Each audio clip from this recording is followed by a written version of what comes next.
সূরাতুল আহজাবের ৪৫ এবং ৪৬ নম্বর আয়াত আমি তেলাওয়াত করেছি, যেখানে আল্লাহ তাআলা বিশ্বনবীর ৫টি বৈশিষ্ট্যের কথা বলেছেন। কয়টি?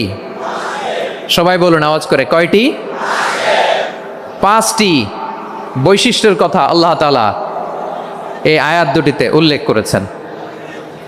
বিশ্বনবী সাল্লাল্লাহু আলাইহি ওয়াসাল্লামের জীবনী, ওনার বায়োগ্রাফি নিয়ে কথা বলাটা দুষ্কর, কারণ এটার কোনো শেষ নাই, কুল নাই, কিনারা নাই, বিয়ন্ডলেস, বাউন্ডলেস, বটমলেস। সুবহানাল্লাহ বলেন।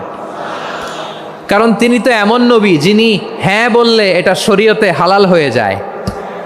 নবীর মুখ দিয়ে যদি বেরোয় হ্যাঁ, নাম, ইয়েস, তাহলে এটা হালাল। ঠিক কিনা বলেন?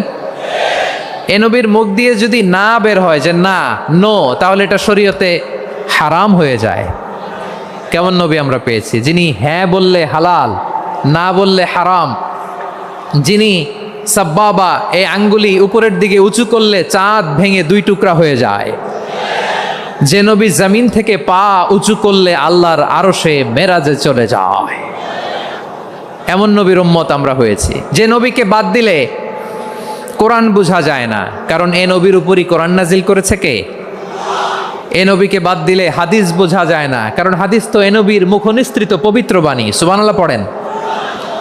এ নবীকে বাদ দিলে জান্নাত চিনা যায় না, কারণ জান্নাত তিনি চাক্ষুষ দেখে এসে আমাদেরকে মেরাজ শেষে বর্ণনা করে শুনিয়েছেন। এ নবীকে বাদ দিলে জাহান্নাম চেনা যায় না, এ নবীকে বাদ দিলে আমার রবকে চেনা যায় না। ঠিক কিনা বলেন? তো বিশ্বনবীর 5টি বৈশিষ্ট্যের কথা আল্লাহ তাআলা এই সূরাতে উল্লেখ করেছেন। আল্লাহ রাসূল সাল্লাল্লাহু আলাইহি ওয়াসাল্লাম যখন মক্কাতে দাওয়াত দিচ্ছিলেন, মক্কার কুরাইশরা নানাভাবে বিষ্ণু ঈসা ইসলামকে কষ্ট দিচ্ছিল, নানাভাবে ট্যাগিং করছিল, মিথ্যা অপবাদ দিচ্ছিল। কখনো কখনো তারা বিশ্বনবীকে বলছিল মিথ্যাবাদী, কাযযাব। কখনো বলছিল যে তুমি হচ্ছে জাদুকর, সাহের। কখনো বলেছে শায়ের, মুহাম্মদ তুমি কবি। কখনো বলেছে কাহেন, মুহাম্মদ তুমি গণক। এবং কখনো বলেছে মুহাম্মদ তুমি হচ্ছে মাজনুন, মানে পাগল। আওয়াজ করে সবাই পড়ুন নাউযু বিল্লাহি মিন যালিক। তাহলে বিশ্বনবীকে মৌলিকভাবে এই 5টি অপবাদ দিয়েছে। আমার কলিজা টুকরা সিলেটের ভাইরা, বিশ্বনবীর ব্যাপারে মিথ্যা অপবাদ মৌলিকভাবে দিয়েছে কয়টি?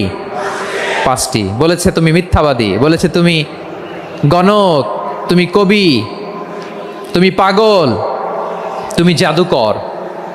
বিশ্বনবীকে যে এই 5টি অপবাদ দেয়া হলো, আল্লাহ তাআলা এটা সহ্য করেননি। এই 5টি অপবাদের বিপরীতে আল্লাহ তাআলা বিশ্বনবীর 5টি চমৎকার বৈশিষ্ট্য উল্লেখ করে সূরাতুল আহজাবের 2টি আয়াত নাজিল করেছেন।